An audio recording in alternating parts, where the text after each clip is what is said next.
Maqueta Falla Municipal 2020, con el lema «Això también pasará». El proyecto es una reflexión sobre la mujer y la sociedad actual. Se pretende rendir homenaje a la figura de la mujer y para llegar a este fin se adelanta la planta al día 8 de marzo para que coincida con el Día de la Mujer. La figura central, una mujer joven sentada en el suelo meditando, tendrá un movimiento de 360 grados, las 24 horas del día, a excepción de las mascletá, que dejará de rotar para mirar hacia ella.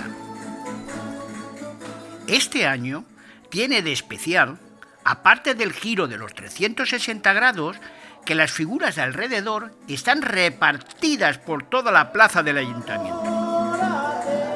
Estaremos muy atentos a los comentarios de la gente.